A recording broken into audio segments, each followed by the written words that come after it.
Hey, happy Monday, everybody. Good morning. We had a couple early arrivers. Glad to see you. I love getting a good morning every show. A good 15 to 20 minutes before I get started from Melissa. Good to see you back here. Absolutely. So good morning to everybody who joined early today. As of course you have arrived. It is Puerto Vallarta right now. It is 10 a.m. I started on time today. And it is June 22nd. Good morning, New York City. Good to see you. Good to see you, Mark. Good to see you, Karen, John. I see you filling up buckets up there. That's going to be on the show today, of course. Good morning, lovely L3. Nice to see you. What are those photos? What are those emojis? Those are so amazing. Good morning. Good morning. Oh, hey, Chris Anderson is in the house. What? Love it. Chris Anderson is here. It's been a while. Nice to see you back. I know you've been traveling. Hey, Lori, good to see you as well. My cousin Liza, everybody's checking in. Chandra, I love it. It's a busy Monday.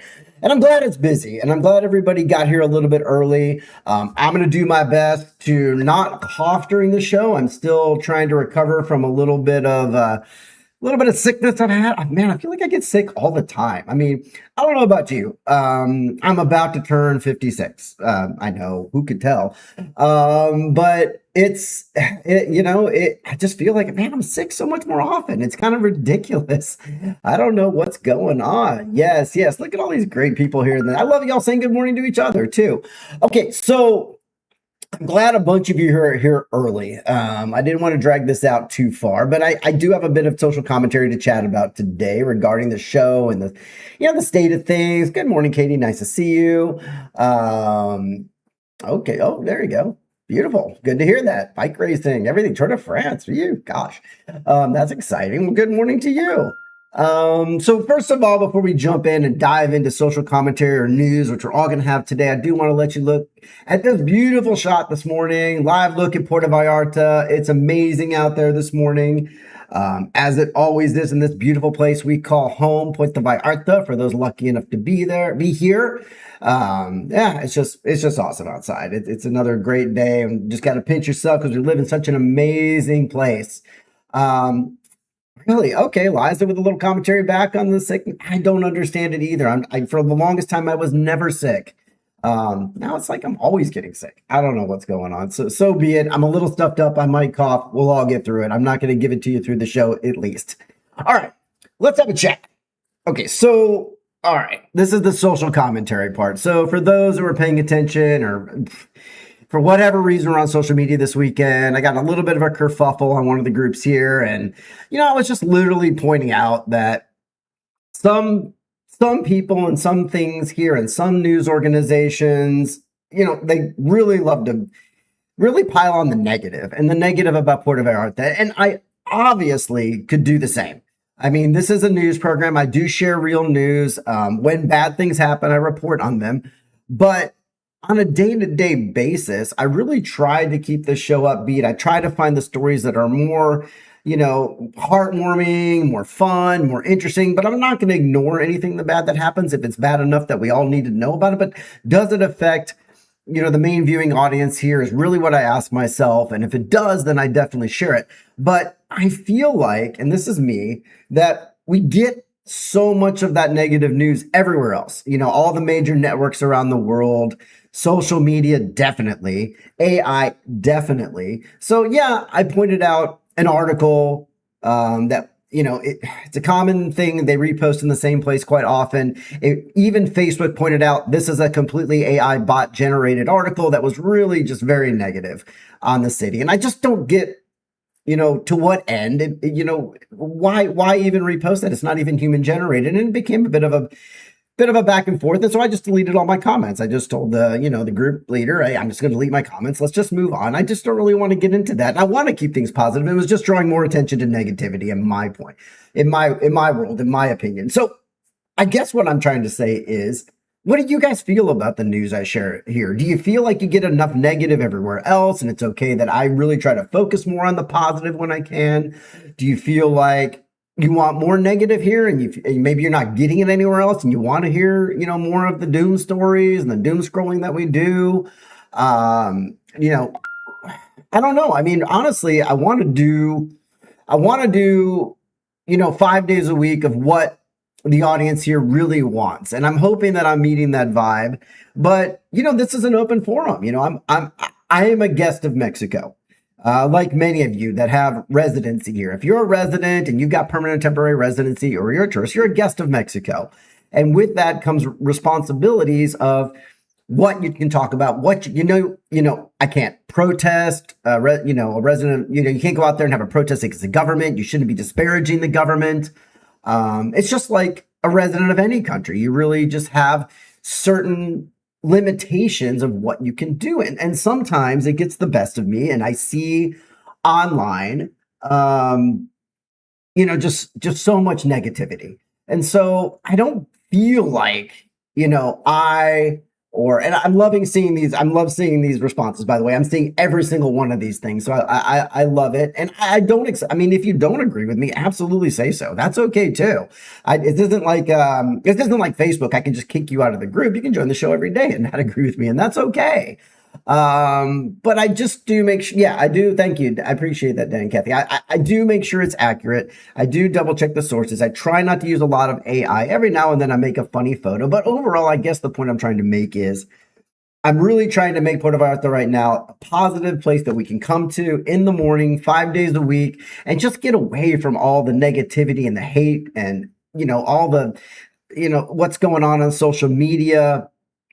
I put my face behind it. That's the other thing. A lot of people that post a lot of the negativity, they're just typing away and they put it out there and it really does damage the community. Good point, Albert. I agree. I don't want to just gloss over things that are here. Thank you, Lilia, for that.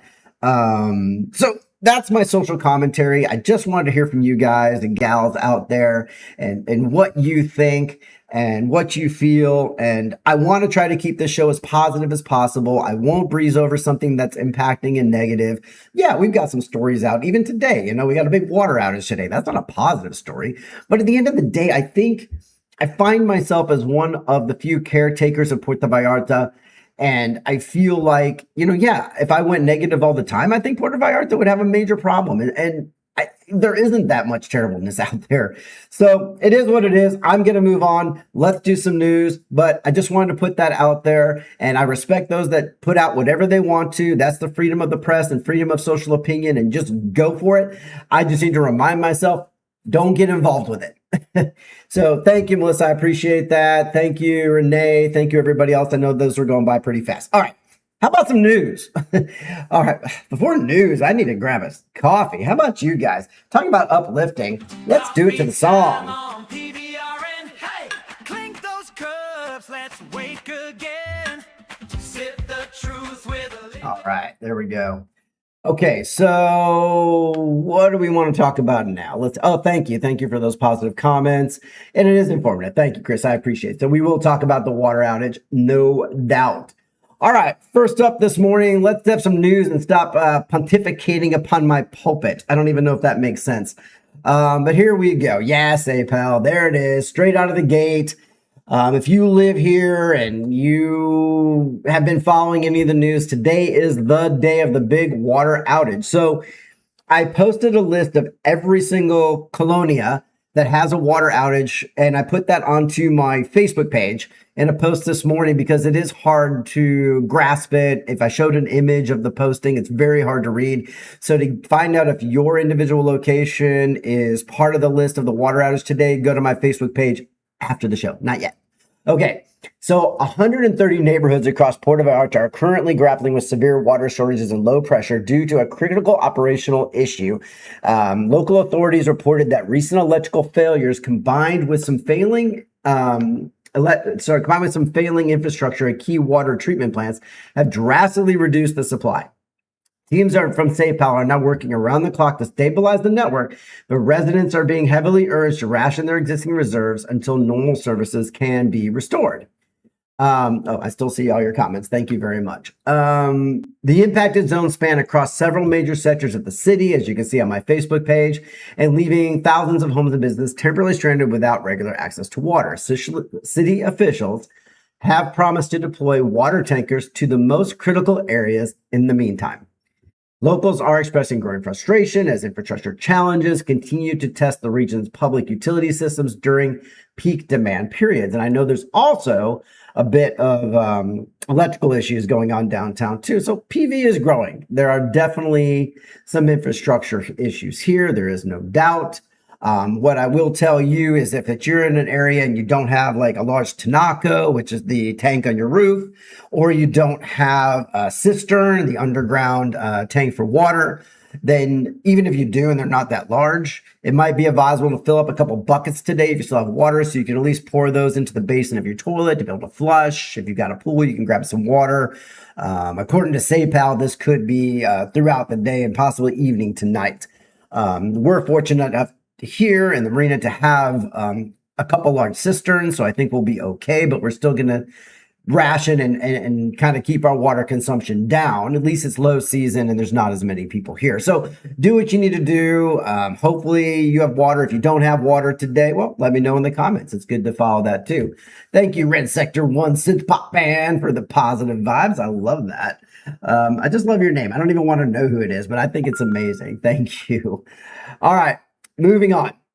Well, I just thought this was an interesting story. Because Costco is such a polarizing thing here in town. You know, people love it, people hate it, people appreciate it. I mean, it's funny. It's funny in an expat / tourist / local town how much attention Costco gets sometimes. But let's talk about an interesting story I saw today. So why does Costco have cheaper gas? Do you know? Do I know? I don't know. Well, I do now because I read it this morning.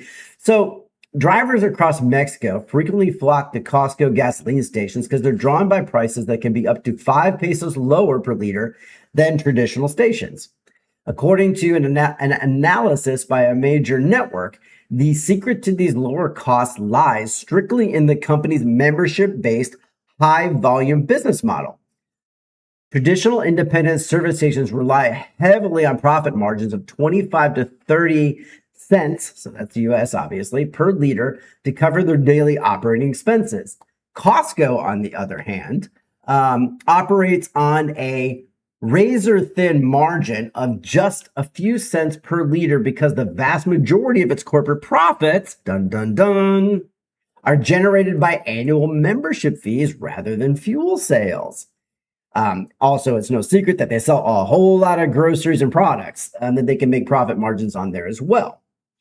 So while the exact cost changes frequently depend on the city, the average price per liter in Jalisco generally hovers around 23.89 pesos per regular, which is Magna, and 28.8 pesos for the Premium. Now, that's according to this news story. Yeah, it is per liter here. 100%, Lori. Good point. It is per liter here. And if anybody's got an answer for Cal Edgar, I don't have an answer on that one, but actually, I do have an answer. So you're talking about the Thompson. I digress. It is going up fast, actually. I don't know if a completion date's been announced, but if there's any realtors on, they probably know that. But it's going up fast. I'm watching it. And I went to the grand opening of the Thompson. Beautiful property. It's going to be amazing. All right, back to Costco. So at the pump, Costco keeps quality high by exclusively distributing its Kirkland Signature brand fuel. Who knew they had their own brand fuel, which is available in both 87 octane regular and 97 octane premium varieties. The company confirms that this fuel is specifically formulated with an additive designed to clean engines and meet strict international performance and emission control standards, giving drivers a premium product at an unbeatable value. I almost sound like a Costco ad, but I'm literally reading the third party, the news report on that one. So very interesting. We learned why we choose, especially in high season, to go out of our way, I do, to drive over to Costco, wait in a gigantic long line, and get their gas. I like to pump my own gas. I'm from Texas. I'm just that way. All right. I know I cheated on this just a second ago and had a sip, but let's do it anyways. It's time. Next up. All right. Speaking of feel-good stories, who's this guy? Who's that guy? Look at that sea lion. We don't get them here that often, but when we do, it becomes a kind of a big deal. So bystanders and boaters right here in Marina Vallarta were treated to a delightful and rare sight this week when a sea lion was spotted lounging around the docks. Marine mammals of this type are really not daily residents of the harbor area or Puerto Vallarta in general, and it makes the animal's calm appearance close to the pedestrian walkway a highly captured social media moment. Onlookers watched as he was laying on the beach. Police asked people to stay back. Don't get too close. Here's another photo of him. We should blow that one up. That looks pretty good. Here we go. Let's get him up. Oh, look at him up. He's just sunbathing. Just getting, putting on his suntan lotion and pulling in some of these PV rays we've got out there right now. But local wildlife officials did remind the public that while these creatures appear friendly, it is essential to maintain a safe distance and avoid stressing them out. And you definitely don't want to get in his way and get bit. I mean, they look friendly, but they're kind of funny. Floating coffee cups. That's pretty funny. And thank you, John, for on the spot with the seals. Thank you. So such sightings to me and to the reporters serve just as a beautiful reminder of the rich and diverse marine ecosystem thriving right below our ocean. Experts believe seasonal shifts and bait fish movements occasionally draw these fascinating animals closer and closer to our human structure. So if you're in the marina and you're walking along the beach down there, like Boca de Tomatos, that kind of area, and you see this guy, don't get too close, but shoot me a photo. I'd love to check it out. I'm sure our croc cam John, if he sees it, will get a good shot of him, even though it doesn't fit the croc cam per se. All right. Next up, well, speaking of AI, here's one, but in a positive, I think.